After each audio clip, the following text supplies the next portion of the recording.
ಇಂದಿನ ದಿನಾಂಕ 30/7/2026. ಪ್ರಾರ್ಥ ಮುರುಳಿ ಬಾಪ್ತಾದ ಮಧುಬನ. ಮಧುರ ಮಕ್ಕಳೇ, ತಂದೆಯಂತಹ ನಿರಹಂಕಾರಿ ಮತ್ತು ನಿಷ್ಕಾಮ ಸೇವಾದಾರಿ ಮತ್ಯಾರೂ ಇಲ್ಲ. ಇಡೀ ವಿಶ್ವದ ರಾಜ್ಯ ಭಾಗ್ಯವನ್ನು ಮಕ್ಕಳಿಗೆ ಕೊಟ್ಟು ತಾನು ವಾನಪ್ರಸ್ಥದಲ್ಲಿ ಕುಳಿತು ಬಿಡುತ್ತಾರೆ. ಪ್ರಶ್ನೆ: ತಂದೆಯ ಯಾವ ಸಂದೇಶವನ್ನು ನೀವು ಇಡೀ ವಿಶ್ವಕ್ಕೆ ಸಾರಬೇಕಾಗಿದೆ? ಉತ್ತರ: ಎಲ್ಲರಿಗೂ ತಿಳಿಸಿ, ನೀವು ದುಃಖಹರ್ತ ಸುಖಕರ್ತನ ಮಕ್ಕಳಾಗಿದ್ದೀರಿ. ನೀವು ಎಂದೂ ಯಾರಿಗೂ ದುಃಖ ಕೊಡಬಾರದು. ನೀವು ಸುಖದಾತ ತಂದೆಯನ್ನು ನೆನಪು ಮಾಡಿರಿ, ಅವರನ್ನು ಅನುಸರಿಸಿರಿ, ಆಗ ಅರ್ಧಕಲ್ಪಕ್ಕಾಗಿ ಸುಖಧಾಮದಲ್ಲಿ ಹೋಗುವಿರಿ. ಈ ಸಂದೇಶವನ್ನು ಎಲ್ಲರಿಗೆ ತಿಳಿಸಬೇಕಾಗಿದೆ. ಯಾರು ಈ ಸಂದೇಶವನ್ನು ಜೀವನದಲ್ಲಿ ಧಾರಣೆ ಮಾಡಿಕೊಳ್ಳುವರೋ ಅವರು 21 ಜನ್ಮಗಳಿಗಾಗಿ ಮಾಯೆಯ ಮೂರ್ಛೆಯಿಂದ ಮುಕ್ತರಾಗುತ್ತಾರೆ. ಗೀತೆ: ನಮ್ಮ ತೀರ್ಥ ಸ್ಥಾನವು ಭಿನ್ನವಾಗಿದೆ. ಓಂ ಶಾಂತಿ. ಮಧುರಾತಿ ಮಧುರ ಆತ್ಮಿಕ ಮಕ್ಕಳು, ಈ ಗೀತೆಯ ಅರ್ಥವನ್ನಂತೂ ತಿಳಿದುಕೊಂಡಿರಿ. ಅವರು ನಾವಾತ್ಮರ ತಂದೆಯಾಗಿದ್ದಾರೆ. ಮುಖ್ಯವಾದುದು ಆತ್ಮವಾಗಿದೆ. ನಾವಾತ್ಮರು ಪರಮಪಿತ ಪರಮಾತ್ಮನ ಸನ್ಮುಖದಲ್ಲಿ ಕುಳಿತುಕೊಂಡಿದ್ದೇವೆಂದು ಈಗ ನೀವು ಮಕ್ಕಳು ತಿಳಿದುಕೊಂಡಿದ್ದೀರಿ. ನಿಮ್ಮ ಆತ್ಮವು ಪರಮಾತ್ಮನ ಸನ್ಮುಖದಲ್ಲಿ ಕುಳಿತಿದೆ. ನಿಮಗಾದರೆ ತನ್ನ ಶರೀರವಿದೆ, ಆದರೆ ತಂದೆಗೆ ಇದು ಲೋನಾಗಿ ತೆಗೆದುಕೊಂಡಿರುವ ಶರೀರವಾಗಿದೆ. ಗುರುಗಳು ಮನುಷ್ಯರನ್ನು ಯಾತ್ರೆಗೆ ಕರೆದುಕೊಂಡು ಹೋಗುತ್ತಾರೆ. ಭಕ್ತಿ ಮಾರ್ಗದ ಗುರುಗಳು ಅನೇಕರಿದ್ದಾರೆ. ಭಾರತದಲ್ಲಂತೂ ಸ್ತ್ರೀಯು ತನ್ನ ಪತಿಯನ್ನು ಸಹ ಗುರು ಈಶ್ವರನೆಂದು ತಿಳಿದುಕೊಳ್ಳುತ್ತಾಳೆ. ತಂದೆಯು ಮಕ್ಕಳಿಗೆ ತಿಳಿಸುತ್ತಾರೆ, ನೀವು ಮಕ್ಕಳಲ್ಲವೇ? ನಾವು ಬೇಅದ್ದಿನ ತಂದೆಯ ಮಕ್ಕಳಾಗಿದ್ದೇವೆ. ಬೇಅದ್ದಿನ ಆಸ್ತಿಯನ್ನು ಪುನಃ ಪಡೆಯಲು ಬಂದಿದ್ದೇವೆ. ನಾವೀಗ ಸದ್ಗತಿಯನ್ನು ಪಡೆಯಬೇಕೆಂದು ತಿಳಿದುಕೊಳ್ಳುತ್ತೀರಿ. ಇದಂತೂ ನಿಶ್ಚಯವಿದೆಯಲ್ಲವೇ? ಇಡೀ ಪ್ರಪಂಚವು ದುರ್ಗತಿಯಲ್ಲಿದೆ, ಪತಿತವಾಗಿದೆ. ಪಾವನರಾಗುವುದಕ್ಕಾಗಿ ಕರೆಯುತ್ತಾರೆ. ಅಂದಾಗ ಭಾರತದಲ್ಲಿ ಬಹುತೇಕ ಗುರುಗಳಿದ್ದಾರೆ. ಕೆಲವರಿಗೆ 100 ಜನ ಅನುಯಾಯಿಗಳು, ಕೆಲವರಿಗೆ 500 ಮಂದಿ, ಇನ್ನು ಕೆಲವರಿಗೆ 50 ಮಂದಿಯೂ ಇರುತ್ತಾರೆ. ಕೆಲವರಿಗೆ ಲಕ್ಷ ಕೋಟ್ಯಾಂತರ ಅಂದಾಜಿನಲ್ಲಿಯೂ ಇರುತ್ತಾರೆ. ಉದಾಹರಣೆ: ಕೂಜರ ಅಗಾಂಕ ಗುರುವಿದ್ದಾರೆ. ಅವರಿಗೆ ಎಷ್ಟೊಂದು ಮಂದಿ ಅನುಯಾಯಿಗಳಿದ್ದಾರೆ. ಅವರಿಗೆ ಎಷ್ಟೊಂದು ಗೌರವ ಕೊಡುತ್ತಾರೆ. ಬಲೆ ಏನಾದರೂ ಮಾಡುವವರಾಗಿರಲಿ, ಆದರೆ ಅವರಿಗೆ ಮಾನ್ಯತೆ ಎಷ್ಟೊಂದಿದೆ. ಭಕ್ತಿ ಮಾರ್ಗದಲ್ಲಿ ಗುರುಗಳು ಅನೇಕರಿದ್ದಾರೆ. ಅವರಲ್ಲಿಯೂ ನಂಬರ್ ವಾರ್ ಇರುತ್ತಾರೆ. ಕೆಲವರ ಸಂಪಾದನೆಯು ಪದಮದಷ್ಟಿರುತ್ತದೆ. ಅಗಾಂಕರ ಸಂಪಾದನೆಯು ಬಹಳಷ್ಟಿದೆ. ಅವರನ್ನು ಅವರ ಶಿಷ್ಯರು ವಜ್ರಗಳಲ್ಲಿ ತುಲಭಾರ ಮಾಡಿ ದಾನ ಮಾಡಿದ್ದರು. ಒಂದು ಕಡೆ ವಜ್ರಗಳು, ಇನ್ನೊಂದು ಕಡೆ ಅವರ ಗುರು. ವಜ್ರಗಳನ್ನು ದಾನ ಮಾಡುತ್ತಾರೆ ಅಂದ ಮೇಲೆ ಎಷ್ಟು ವಜ್ರಗಳಿರಬಹುದು? ಇತ್ತೀಚೆಗೆ ಚಿನ್ನದಲ್ಲಿ ಅನೇಕರನ್ನು ತುಲಭಾರ ಮಾಡುತ್ತಾರೆ. ಇನ್ನೊಂದು ಪ್ಲಾಟಿನಂ ಇರುತ್ತದೆ, ಅದು ಚಿನ್ನಕ್ಕಿಂತಲೂ ಹೆಚ್ಚು ಬೆಲೆ ಬಾಳುವಂತದ್ದಾಗಿರುತ್ತದೆ. ಅದನ್ನು ಸಹ ತುಲಭಾರ ಮಾಡಿದ್ದರು. ಗುರುಗಳ ಪದವಿ ನೋಡಿ ಎಷ್ಟಿದೆ. ಇಂತಹ ಗುರುಗಳಂತೂ ಅನೇಕರಿದ್ದಾರೆ. ಆದರೆ ಈ ಸದ್ಗುರುವಿಗೆ ಏನು ಕೊಡುತ್ತೀರಿ? ಅವರನ್ನು ತುಲಭಾರ ಮಾಡುವಿರಾ? ವಜ್ರಗಳಲ್ಲಿ ತುಲಭಾರ ಮಾಡುತ್ತೀರಾ? ಅವರಿಗೆ ತೂಕವಿದೆಯೇ? ಶಿವ ತಂದೆಗೆ ತೂಕವೇ ಇಲ್ಲ. ಶಿವನು ಬಿಂದುವಾಗಿದ್ದಾರೆ. ಅವರನ್ನು ನೀವು ಹೇಗೆ ತುಲಭಾರ ಮಾಡಬಲ್ಲಿರಿ? ಈ ನಿಮ್ಮ ಗುರುವು ಎಷ್ಟು ವಿಚಿತ್ರವಾಗಿದ್ದಾರೆ. ಎಲ್ಲದಕ್ಕಿಂತ ಹಗುರ, ಸಂಪೂರ್ಣ ಸೂಕ್ಷ್ಮವಾಗಿದ್ದಾರೆ. ನಿಮ್ಮ ಗುರು ಒಬ್ಬರೇ ಆಗಿದ್ದಾರೆ. ನೀವು ತಿಳಿದುಕೊಂಡಿದ್ದೀರಿ. ಶಿವ ತಂದೆಯು ದಾತನಾಗಿದ್ದಾರೆ. ಭಗವಂತನೆಂದು ಏನನ್ನೂ ತೆಗೆದುಕೊಳ್ಳುವುದಿಲ್ಲ, ಅವರು ಕೊಡುತ್ತಾರೆ. ಈಶ್ವರಾರ್ಥವಾಗಿ ಎಲ್ಲರೂ ದಾನ ಮಾಡುತ್ತಾರೆ. ಆಗ ಅದಕ್ಕೆ ಪ್ರತಿಫಲವು ಇನ್ನೊಂದು ಜನ್ಮದಲ್ಲಿ ಸಿಗುತ್ತದೆ ಎಂದು ತಿಳಿಯುತ್ತಾರೆ. ಕಾಮನೆಯನ್ನಂತೂ ಇಟ್ಟುಕೊಳ್ಳುತ್ತಾರೆ. ಇವರಂತೂ ಬೇಅದ್ದಿನ ತಂದೆಯಾಗಿದ್ದಾರೆ. ಇವರ ತರಹ ನಿಷ್ಕಾಮ ಸೇವೆಯನ್ನು ಮತ್ಯಾರೂ ಮಾಡಲು ಸಾಧ್ಯವಿಲ್ಲ. ನಿಷ್ಕಾಮ ಸೇವೆಯು ನೋಡಿ ಹೇಗಿದೆ. ಮಕ್ಕಳನ್ನು ವಿಶ್ವದ ಸುಖಧಾಮದ ಮಾಲೀಕರನ್ನಾಗಿ ಮಾಡುತ್ತಾರೆ. ತಂದೆಯು ವಿಶ್ವದ ಮಾಲೀಕನಾಗುವುದಿಲ್ಲ. ಸಾಗರವಿಲ್ಲ. ಅವರಿಗೆ ಸುಖದ ಸಾಗರ, ಶಾಂತಿಯ ಸಾಗರ, ಪವಿತ್ರತೆಯ ಸಾಗರನೆಂದು ಹೇಳಲಾಗುತ್ತದೆ. ಮಕ್ಕಳಿಗೆ ಪ್ರತಿಯೊಂದು ಮಾತನ್ನು ಬಹಳ ಚೆನ್ನಾಗಿ ತಿಳಿಸಲಾಗುತ್ತದೆ. ಒಬ್ಬ ತಂದೆಯಿಂದಲೇ ನಿಮಗೆ ಜೀವನ್ಮುಕ್ತಿ ಸಿಗುತ್ತದೆ. ತಂದೆಯಿಂದ ಸ್ವರ್ಗದ ಆಸ್ತಿಯೂ ಸಿಗುತ್ತದೆ. ನಿಶ್ಚಯ ಮಾಡಿದರೆ ಸಾಕು, ತಂದೆ ಮತ್ತು ಆಸ್ತಿಯನ್ನು ನೆನಪು ಮಾಡಬೇಕಾಗಿದೆ. ಇವರಿಗೆ ಜ್ಞಾನ ಸಾಗರನೆಂದು ಹೇಳುತ್ತಾರೆ. ಆ ಇಡೀ ಸಾಗರವನ್ನು ಶಾಯಿಯನ್ನಾಗಿ ಮಾಡಿ, ಗಿಡ ಮರಗಳನ್ನು ಲೇಖನಿಯನ್ನು ಮಾಡಿ ಬರೆದರೂ ಸಹ ಇವರ ಮಹಿಮೆಯು ಮುಗಿಯುವುದಿಲ್ಲ. ನೀವು ಆರಂಭದಿಂದ ಹಿಡಿದು ಬರೆಯುತ್ತಾ ಹೋಗಿ, ನಿಮ್ಮದು ಎಷ್ಟೊಂದು ಪುಸ್ತಕಗಳಾಗಿಬಿಡುವುದು. ಈ ಜ್ಞಾನವು ಬಹಳ ಅತ್ಯಮೂಲ್ಯವಾಗಿದೆ. ಇದನ್ನು ಧಾರಣೆ ಮಾಡಿಕೊಳ್ಳಬೇಕಾಗಿದೆ. ನೀವು ತಿಳಿದುಕೊಂಡಿದ್ದೀರಿ, ಇದು ಪರಂಪರೆಯಂತೂ ನಡೆಯುವುದಿಲ್ಲ. ಈಗ ನಿಮಗೆ ಸಾರವೂ ಸಿಗುತ್ತದೆ. ತಂದೆಯು ಬಂದು ಮಕ್ಕಳಿಗೆ ತಮ್ಮ ಪರಿಚಯ ನೀಡುತ್ತಾರೆ. ಅದೇ ಸಾಕಷ್ಟಾಗುತ್ತದೆ. ತಂದೆಯ ಪರಿಚಯ ಕೊಡುವುದರಿಂದ, ರಚಯಿತನನ್ನು ಅರಿತುಕೊಳ್ಳುವುದರಿಂದ ರಚನೆಯ ಜ್ಞಾನವೂ ಬಂದು ಬಿಡುತ್ತದೆ. ಬುದ್ಧಿಯೂ ಹೇಳುತ್ತದೆ, ಸತ್ಯಯುಗದಲ್ಲಿ ಯಾರು ಬರುವರೋ ಅವರದ್ದು ಹೆಚ್ಚು ಪುನರ್ಜನ್ಮಗಳಿರುವುದು. ಚಕ್ರದಲ್ಲಿ ಯಾರು ಮೊದಲು ಬಂದಿರುವರೋ ಅವರೇ ಬರುತ್ತಾರೆ. ಈ ಚಕ್ರವನ್ನು ಸಹ ಚೆನ್ನಾಗಿ ತಿಳಿದುಕೊಳ್ಳಬೇಕಾಗಿದೆ.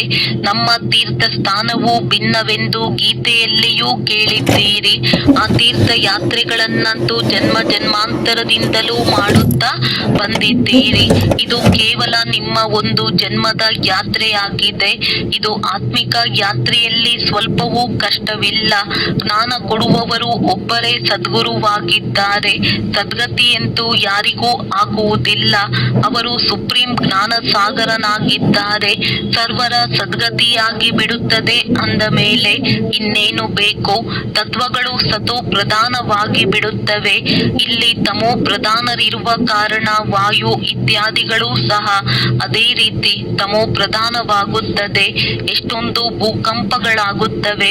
ಸತ್ಯಯುಗದಲ್ಲಿ ದುಃಖ ಕೊಡುವಂತಹ ಯಾವುದೇ ವಸ್ತು ಇರುವುದಿಲ್ಲ. ತಂದೆಯು ದುಃಖಹರ್ತ ಸುಖಕರ್ತನಾಗಿದ್ದಾರೆ. ನೀವು ಅವರ ಮಕ್ಕಳಾಗಿದ್ದೀರಿ. ಆದ್ದರಿಂದ ಯಾರಿಗೂ ದುಃಖವನ್ನು ಕೊಡಬಾರದು. ಎಲ್ಲರಿಗೆ ಸುಖದ ಆಸ್ತಿಯನ್ನು ಪಡೆಯುವ ಈ ಮಾರ್ಗವನ್ನು ತಿಳಿಸಬೇಕಾಗಿದೆ.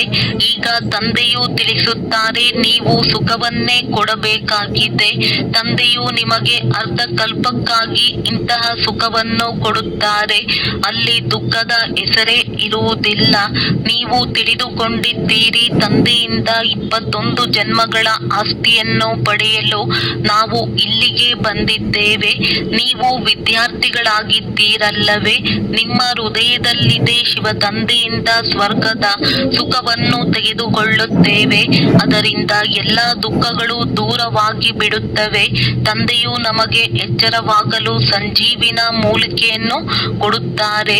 ನಂತರ 21 ಜನ್ಮಗಳವರೆಗೂ ಎಂದೂ ಮೂರ್ಛಿತರಾಗುವುದಿಲ್ಲ. ಆ ಸಂಜೀವಿನಿ ಮೂಲಿಕೆಯಾಗಿದೆ ಮನ್ಮನಾಭವ. ಸರ್ವರ ಸದ್ಗತಿ ದಾತನು ಒಬ್ಬರೇ ತಂದೆಯಾಗಿದ್ದಾರೆ. ಅವರಿಗೆ ನಿರಾಕಾರ, ನಿರಹಂಕಾರಿ ಎಂದು ಹೇಳಲಾಗುತ್ತದೆ. ಯಾವ ತನುವಿನಲ್ಲಿ ಬರುವರೋ ತಂದೆಯು ತಿಳಿಸುತ್ತಾರೆ, dear children, I am your obedient father. ಪ್ರಿಯ ಮಕ್ಕಳೇ, ನಾನು ನಿಮ್ಮ ವಿಧೇಯ ತಂದೆಯಾಗಿದ್ದೇನೆ. ಹಿರಿಯ ವ್ಯಕ್ತಿಗಳು ಯಾವಾಗಲೂ ನಾನು ನಿಮ್ಮ ವಿಧೇಯ ಸೇವಕ ಎಂದು ಬರೆಯುತ್ತಾರೆ. ತಮಗೆ ಎಂದೂ ಶ್ರೀ ಎಂದು ಬರೆಯುವುದಿಲ್ಲ. ಇತ್ತೀಚೆಗಂತೂ ಶ್ರೀ ಶ್ರೀ ಎಂದು ಬರೆಯುತ್ತಾರೆ. ಅವೇ ತಮಗೆ ಶ್ರೀ ಶ್ರೀ ಎಂದು ಬರೆದುಕೊಳ್ಳುತ್ತಾರೆ. ತಂದೆಯಂತೂ ನಿರಾಕಾರಿ, ನಿರಹಂಕಾರಿಯಾಗಿದ್ದಾರೆ. ನೀವೀಗ ಅವರ ಸನ್ಮುಖದಲ್ಲಿ ಕುಳಿತಿದ್ದೀರಿ. ನಿಮಗೆ ತಿಳಿದಿದೆ, ಅವರು ನಮ್ಮ ತಂದೆ, ಶಿಕ್ಷಕ, ಸದ್ಗುರುವಾಗಿದ್ದಾರೆ. ಉಳಿದೆಲ್ಲರೂ ಭಕ್ತಿ ಮಾರ್ಗದ ಅನೇಕ ಗುರುಗಳಿದ್ದಾರೆ. ಗುರುಗಳಿಗೂ ಗುರುಗಳಿರುತ್ತಾರೆ. ಆದರೆ ಇವರಿಗೆ ಯಾರೂ ಗುರುವಿಲ್ಲ. ಇವರು ಸತ್ಯ ತಂದೆ, ಸತ್ಯ ಶಿಕ್ಷಕ, ಸದ್ಗುರುವಾಗಿದ್ದಾರೆ. ನೀವು ತಿಳಿದುಕೊಂಡಿದ್ದೀರಿ, ಆತ್ಮವೇ ಸಂಸ್ಕಾರವನ್ನು ಧಾರಣೆ ಮಾಡಿಕೊಳ್ಳುತ್ತಿದೆ. ತಂದೆ ತಂದೆಯೂ ಸಹ ಆತ್ಮನಲ್ಲವೇ? ಅವರಲ್ಲಿಯೂ ಗುಣಗಳಿವೆ. ನಿಮ್ಮ ಗುಣಗಳು ಬೇರೆ ಬೇರೆಯಾಗಿ ಬಿಡುತ್ತವೆ. ಈ ಸಮಯದಲ್ಲಿ ಯಾವ ಗುಣಗಳು ನಿಮ್ಮಲ್ಲಿವೆಯೋ ಅದೇ ತಂದೆಯದಾಗಿದೆ. ಮತ್ತೆ ಸತ್ಯಯುಗದಲ್ಲಿ ನಿಮ್ಮದು ದೈವಿ ಗುಣಗಳಾಗುತ್ತವೆ. ತಂದೆಯು ಜ್ಞಾನ ಸಾಗರ, ಪ್ರೀತಿಯ ಸಾಗರನಾಗಿದ್ದಾರೆ. ಕೃಷ್ಣನ ಮಹಿಮೆಯು ಬೇರೆಯಾಗಿದೆ. ಶಿವ ತಂದೆಗೆ 16 ಕಲಾ ಸಂಪೂರ್ಣನೆಂದು ಹೇಳಲು ಸಾಧ್ಯವಿಲ್ಲ. ಅವರಂತೂ ಸ್ಥಿರವಾಗಿದ್ದಾರೆ. ತಂದೆಯು ಹೇಳುತ್ತಾರೆ, ಈ ಬಿರುದನ್ನು ನನಗೆ ಕೊಡಲು ಸಾಧ್ಯವಿಲ್ಲ. ನಾನು ಪುನಃ ಸರ್ವಗುಣ ಸಂಪನ್ನನಾಗಲು ನಾನು ವಿಕಾರಿಯಾಗುತ್ತೇನೆಯೇ? ಕೃಷ್ಣನ ಹಾಗೆ ನನ್ನ ಮಹಿಮೆ ಮಾಡುವುದಿಲ್ಲ. ಈ ಜ್ಞಾನವನ್ನು ಯಾರು ಕಲ್ಪದ ಮೊದಲು ಕೇಳಿದ್ದಾರೆಯೋ ಅವರೇ ಬರುತ್ತಾರೆ. ಬಂದು ತಂದೆಯಿಂದ ಕೇಳುತ್ತಾರೆ ಮತ್ತು ತಂದೆಯನ್ನು ನೆನಪು ಮಾಡುತ್ತಾರೆ. ಅಂತಿಮದಲ್ಲಿ ಅಯ್ಯೋ ಅಯ್ಯೋ ಎಂದು ಅಳುತ್ತಾರೆ. ನಂತರ ಜೈ ಜೈಕಾರವಾಗಿ ಬಿಡುತ್ತದೆ. ನೀವೀಗ ಯಾತ್ರೆಯ ರಹಸ್ಯವನ್ನು ತಿಳಿದುಕೊಂಡಿದ್ದೀರಿ. ಈ ಯಾತ್ರೆಯಿಂದ ಮತ್ತೆ ನೀವು ಮೃತ್ಯು ಲೋಕಕ್ಕೆ ಹಿಂತಿರುಗುವುದಿಲ್ಲ. ಆ ತೀರ್ಥಯಾತ್ರೆಗಳಿಂದ ಪುನಃ ಮನೆಗೆ ಹಿಂತಿರುಗಿ ಬರುತ್ತಾರೆ. ಎಷ್ಟೊಂದು ಮನುಷ್ಯರು ಸ್ನಾನ ಮಾಡಲು ಹೋಗುತ್ತಾರೆ. ಭಕ್ತಿಯ ವಿಸ್ತಾರ ನೋಡಿ ಎಷ್ಟೊಂದಿದೆ. ಹೇಗೆ ವೃಕ್ಷವು ಎಷ್ಟು ದೊಡ್ಡದಾಗಿರುತ್ತದೆ, ಬೀಜವಂತೂ ಬಹಳ ಚಿಕ್ಕದಾಗಿರುತ್ತದೆ, ಹಾಗೆಯೇ ಭಕ್ತಿಯ ವಿಸ್ತಾರವೂ ಎಷ್ಟೊಂದಿದೆ. ಜ್ಞಾನ ಸಾಗರದಲ್ಲಿ ಒಂದು ಸಲ ಮುಳುಗಿದರೂ ಸಹ ನಿಮ್ಮದ್ದು ಸದ್ಗತಿ ಆಗಿಬಿಡುತ್ತದೆ. ಭಕ್ತಿಯಲ್ಲಿ ಇಳಿಯುತ್ತಾ ಇಳಿಯುತ್ತಾ ಅರ್ಧಕಲ್ಪ ಹಿಡಿಸುತ್ತದೆ. ಇಲ್ಲಿ ನಿಮಗೆ ಏಣಿಯನ್ನು ಹತ್ತುವುದರಲ್ಲಿ 1 ಸೆಕೆಂಡ್ ಸಾಕು. ಎಷ್ಟು ಒಳ್ಳೆಯ ಲಿಫ್ಟ್ ಆಗಿದೆ. ಕೆಳಗಿನಿಂದ ಒಮ್ಮೆಲೆ ಮೇಲೆ ತಮ್ಮ ಮನೆಗೆ ಕರೆದುಕೊಂಡು ಹೋಗುತ್ತಾರೆ. ಇದಕ್ಕೆ ಏರುವ ಕಲೆಯಿಂದ ಸರ್ವರ ಉದ್ಧಾರವೆಂದು ಹೇಳಲಾಗುತ್ತದೆ. ಸರ್ವರ ಸದ್ಗತಿ ದಾತನು ತಂದೆಯೊಬ್ಬರೇ ಆಗಿದ್ದಾರೆ. ಈಗ ಜ್ಞಾನ ಭಕ್ತಿಯ ಅಂತರವನ್ನು ನೋಡಿದ್ದೀರಿ. ಜ್ಞಾನ ಭಕ್ತಿ ವೈರಾಗ್ಯವಲ್ಲವೇ? ಸನ್ಯಾಸಿಗಳದ್ದು ಮಿತವಾದ ವೈರಾಗ್ಯವಾಗಿದೆ. ತಂದೆಯು ತಿಳಿಸಿದ್ದಾರೆ, 2 ಪ್ರಕಾರದ ವೈರಾಗ್ಯವಿದೆ. ಒಂದು ಹದ್ದಿನ ವೈರಾಗ್ಯ, ಯಾವುದರಿಂದ ಯಾರದೇ ಸದ್ಗತಿ ಆಗುವುದಿಲ್ಲ. ಇನ್ನೊಂದು ಬೇಹದ್ದಿನ ವೈರಾಗ್ಯ, ಇದರಿಂದ ನಿಮ್ಮ ಸದ್ಗತಿ ಆಗಿಬಿಡುತ್ತದೆ. ಸದ್ಗತಿಗಾಗಿ ಈಗ ನೀವು ಮಕ್ಕಳಿಗೆ ಶ್ರೇಷ್ಠಾತಿ ಶ್ರೇಷ್ಠರಾಗುವ ಮತ ಸಿಗುತ್ತದೆ. ಈಗ ಶ್ರೀಮತದ ಅನುಸಾರ ಶ್ರೇಷ್ಠ ಪ್ರಪಂಚದ ಸ್ಥಾಪನೆಯಾಗುತ್ತಿದೆ. ರಾವಣನ ಮತದ ಅನುಸಾರ ಈ ಭ್ರಷ್ಟ ಪ್ರಪಂಚವಾಗಿದೆ. ನಾವು ಶ್ರೇಷ್ಠರಾಗುತ್ತಿದ್ದೇವೆ. ಈ ಮಾತುಗಳು ನಿಮಗೆ ತಿಳಿದಿದೆ. ಪ್ರಪಂಚದವರಿಗೆ ಏನೂ ತಿಳಿದಿಲ್ಲ.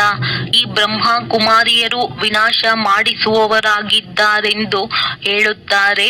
ಆದರೆ ಸತ್ಯವಾಗಿ ವಿನಾಶವಂತೂ ಆಗಲೇಬೇಕಾಗಿದೆ. ಇದರಿಂದಲೇ ಕಲ್ಯಾಣವಾಗುವುದು. ಕಲ್ಯಾಣಕಾರಿ ತಂದೆಯು ಬರುತ್ತಾರೆ. ಆಗಲೇ ಮಹಾಭಾರತ ಯುದ್ಧವಾಗುತ್ತದೆ. ಈ ಬ್ರಹ್ಮ ಕುಮಾರಿಯರು ವಿನಾಶ ಮಾಡುತ್ತಾರೆ ಎಂದು ನಾವು ಹೇಳುತ್ತಿದ್ದೆವಲ್ಲವೇ ಎನ್ನುತ್ತಾರೆ. ಅವಶ್ಯವಾಗಿ ವಿನಾಶವಂತೂ ಆಗಲೇಬೇಕಾಗಿದೆ. ನಾವು ಹೊಸ ಪ್ರಪಂಚವನ್ನು ಸ್ಥಾಪನೆ ಮಾಡುತ್ತೇವೆ. ಹಳೆಯದರ ನಂತರ ಹೊಸದು ಬರಲೇಬೇಕಾಗಿದೆ. ಕಲ್ಪಕಲ್ಪವು ವಿನಾಶವಾಗುತ್ತದೆ. ಇದರಿಂದಲೇ ಭಾರತದಲ್ಲಿ ಸ್ವರ್ಗದ ಬಾಗಿಲು ತೆರೆಯುತ್ತದೆ. ಆದರೆ ಇದನ್ನು ಮನುಷ್ಯರು ತಿಳಿದುಕೊಳ್ಳುವುದಾದರೂ ಹೇಗೆ? ಮುಂದೆ ಹೋದಂತೆ ಅನೇಕರು ತಿಳಿದುಕೊಳ್ಳುವರು. ತಂದೆಯೂ ಬರುತ್ತಾರೆ. ಇಡೀ ಹಳೆಯ ಪ್ರಪಂಚವು ಸ್ವಾಹ ಆಗಿಬಿಡುತ್ತದೆ. ನಿಮ್ಮ ಈ ಯಜ್ಞವಂತೂ ಅದ್ಭುತವಾಗಿದೆ. ಇದರಲ್ಲಿ ಎಲ್ಲವೂ ಆಹುತಿ ಆಗಬೇಕಾಗಿದೆ. ಇದು ಸಹ ನಿಮಗೆ ಗೊತ್ತು, ಮತ್ಯಾರಿಗೂ ಗೊತ್ತಿಲ್ಲ. ಪಾಂಡವರ ವಿಜಯವಾಗುವುದು ಮತ್ತೆಲ್ಲರೂ ಸಮಾಪ್ತಿಯಾಗುವರು. ನೀವು ಪಾಂಡವರೇ ಉಳಿಯುತ್ತೀರಿ. ನಂತರ ಹೊಸ ಪ್ರಪಂಚದಲ್ಲಿ ರಾಜ್ಯ ಮಾಡುತ್ತೀರಿ. ಈ ಜ್ಞಾನವು ಬಹಳ ಅದ್ಭುತವಾಗಿದೆ. ಎಲ್ಲರ ದುಃಖಹರ್ತ, ಸುಖಕರ್ತ, ಸದ್ಗತಿ ಕೊಡುವವರು ಒಬ್ಬರೇ ತಂದೆಯಾಗಿದ್ದಾರೆ. ಎಷ್ಟು ಮಧುರ, ಎಷ್ಟೊಂದು ಪ್ರಿಯ ತಂದೆಯಾಗಿದ್ದಾರೆ.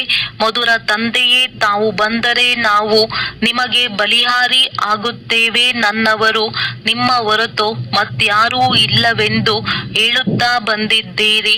ಆದರೆ ಇದರ ಅರ್ಥವು ಮನೆಮಠವನ್ನು ಬಿಟ್ಟು ಇಲ್ಲಿ ಬಂದು ಕುಳಿತುಕೊಳ್ಳುತ್ತೇವೆ ಎಂದಲ್ಲ.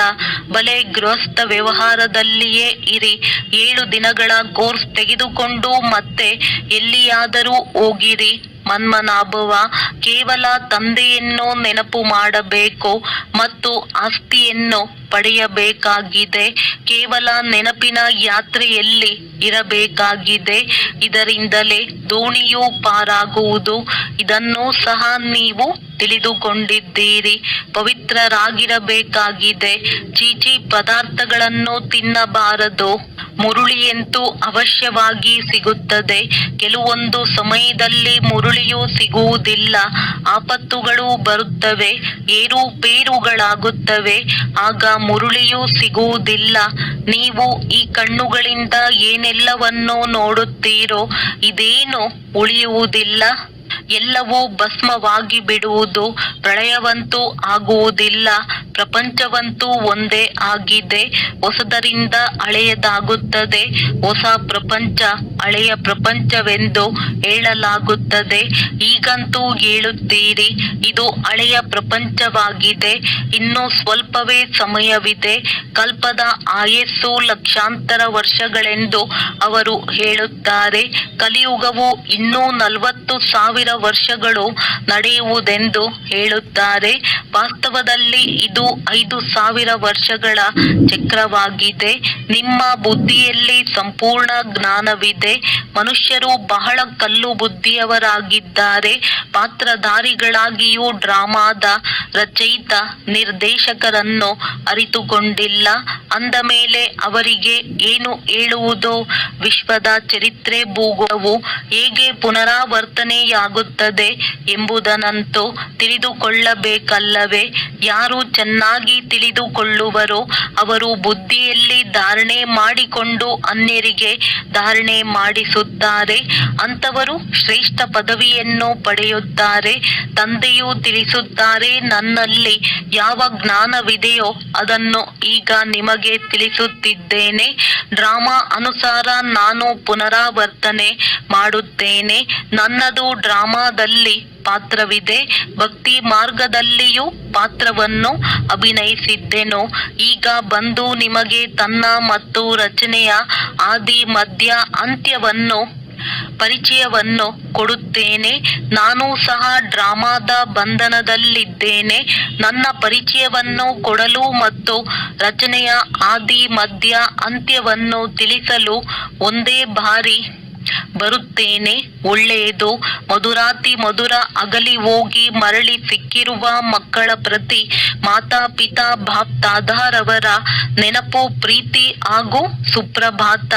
ಆತ್ಮಿಕ ಮಕ್ಕಳಿಗೆ ಆತ್ಮಿಕ ತಂದೆಯ ನಮಸ್ತೆ. ಧಾರಣೆಗಾಗಿ ಮುಖ್ಯ ಸಾರ: ತಂದೆಯ ಸಮಾನ ವಿಧೇಯರಾಗಬೇಕಾಗಿದೆ ಎಂದು ಯಾವುದೇ ಮಾತಿನಲ್ಲಿ ತಮ್ಮ ಅಹಂಕಾರವನ್ನು ತೋರಿಸಬಾರದು. ನಿರಾಕಾರಿ ಮತ್ತು ನಿರಹಂಕಾರಿಗಳಾಗಿ ಇರಬೇಕಾಗಿದೆ. ತಂದೆ, ಶಿಕ್ಷಕ ಮತ್ತು ಸದ್ಗುರುವಿನ ಅಂತರವನ್ನು ತಿಳಿದುಕೊಂಡು ನಿಶ್ಚಯ ಬುದ್ಧಿಯವರಾಗಿ ಶ್ರೀಮತದಂತೆ ನಡೆಯಬೇಕಾಗಿದೆ. ಆತ್ಮಿಕ ಯಾತ್ರೆಯಲ್ಲಿ ಇರಬೇಕಾಗಿದೆ. ವರದಾನ: ಪುರುಷಾರ್ಥ ಶಬ್ದವನ್ನು ಯಥಾರ್ಥ ರೀತಿಯಿಂದ ಉಪಯೋಗ ಮಾಡುತ್ತಾ ಸದಾ ಮುಂದುವರಿಯುವ ಶ್ರೇಷ್ಠ ಪುರುಷಾರ್ಥಿ ಭವ. ಹಲವೊಮ್ಮೆ ಪುರುಷಾರ್ಥಿ ಎಂಬ ಶಬ್ದವೂ ಸಹ ಸೋಲುಂಟು ಮಾಡುವುದರಲ್ಲಿ ಅಥವಾ ಅಸಫಲತೆಯನ್ನು ಪ್ರಾಪ್ತಿ ಮಾಡಿಸುವುದರಲ್ಲಿ ಆಧಾರವಾಗಿ ಬಿಡುತ್ತದೆ. ಯಾವಾಗ ಯಾವುದೇ ತಪ್ಪಾಯಿತೆಂದರೆ ಹೇಳಿಬಿಡುತ್ತೀರಿ, ನಾವಂತೂ ಈಗ ಪುರುಷಾರ್ಥಿ ಆಗಿದ್ದೇವೆ. ಆದರೆ ಯಥಾರ್ಥ ಪುರುಷಾರ್ಥಿ ಎಂದಿಗೂ ಸಹ ಸೋಲನ್ನು ಅನುಭವಿಸಲು ಸಾಧ್ಯವಿಲ್ಲ. ಏಕೆಂದರೆ ಪುರುಷಾರ್ಥ ಶಬ್ದದ ಯಥಾರ್ಥ ಅರ್ಥವೂ ಇದೇ ಆಗಿದೆ. ಸ್ವಯಂವನ್ನು ಪುರುಷಾರ್ಥ ಅರ್ಥಾತ್ ಆತ್ಮನೆಂದು ತಿಳಿದುಕೊಂಡು ನಡೆಯುವುದು. ಇಂತಹ ಆತ್ಮಿಕ ಸ್ಥಿತಿಯಲ್ಲಿ ಇರುವಂತಹ ಪುರುಷಾರ್ಥಿಗಳು ಸದಾ ಕಾಲವು ಗುರಿಯನ್ನು ಮುಂದಿಟ್ಟುಕೊಂಡು ನಡೆಯುತ್ತಾರೆ. ಅವರೆಂದಿಗೂ ಸಹ ನಿಲ್ಲುವುದಿಲ್ಲ, ಸಾಹಸ ಉಲ್ಲಾಸವನ್ನು ಬಿಡುವುದಿಲ್ಲ. ಸ್ಲೋಗನ್: ಮಾಸ್ಟರ್ ಸರ್ವಶಕ್ತಿವಂತನ ಸ್ಮೃತಿಯಲ್ಲಿರಿ. ಈ ಸ್ಮೃತಿಯೇ ಮಾಲೀಕತ್ವದ ಸ್ಮೃತಿಯನ್ನು ಧರಿಸುತ್ತದೆ. ಅವ್ಯಕ್ತ ಸೂಚನೆ: ಜ್ವಾಲಾ ಸ್ವರೂಪ ಸ್ಥಿತಿಯಲ್ಲಿರುತ್ತಾ ಶಕ್ತಿಶಾಲಿ ನೆನಪಿನ ಅನುಭವ ಮಾಡಿ. ಯಾವುದೇ ಕಾರ್ಯ ಮಾಡುತ್ತಾ ಅಥವಾ ಮಾತನಾಡುತ್ತಾ ಮಧ್ಯದಲ್ಲಿ ಸಂಕಲ್ಪಗಳ ಟ್ರಾಫಿಕ್ ಅನ್ನು ನಿಲ್ಲಿಸಿ. 1 ನಿಮಿಷಕ್ಕಾಗಿ ಮನಸ್ಸಿನ ಸಂಕಲ್ಪಗಳನ್ನು, ಶರೀರದ ಮೂಲಕ ನಡೆಯುತ್ತಿರುವ ಕರ್ಮವನ್ನು ಮಧ್ಯದಲ್ಲಿ ನಿಲ್ಲಿಸಿಯೂ ಈ ಅಭ್ಯಾಸ ಮಾಡಿ. ಆಗ ಬಿಂದು ರೂಪದ ಶಕ್ತಿಶಾಲಿ ಸ್ಥಿತಿಯಲ್ಲಿ ಸ್ಥಿತರಾಗಬಹುದು. ಹೇಗೆ ಅವ್ಯಕ್ತ ಸ್ಥಿತಿಯಲ್ಲಿರುತ್ತಾ ಕಾರ್ಯ ಮಾಡುವುದು ಸರಳವಾಗುತ್ತಾ ಹೋಗುತ್ತಿದೆ, ಹಾಗೆಯೇ ಈ ಬಿಂದು ರೂಪದ ಸ್ಥಿತಿಯೂ ಸಹ ಸಹಜವಾಗಲಿ. ಇದೇ ಯೋಗದ ಜ್ವಾಲಾ ಸ್ವರೂಪ ಸ್ಥಿತಿಯಾಗಿದೆ. ಒಳ್ಳೆಯದು. ಓಂ ಶಾಂತಿ. ಓಂ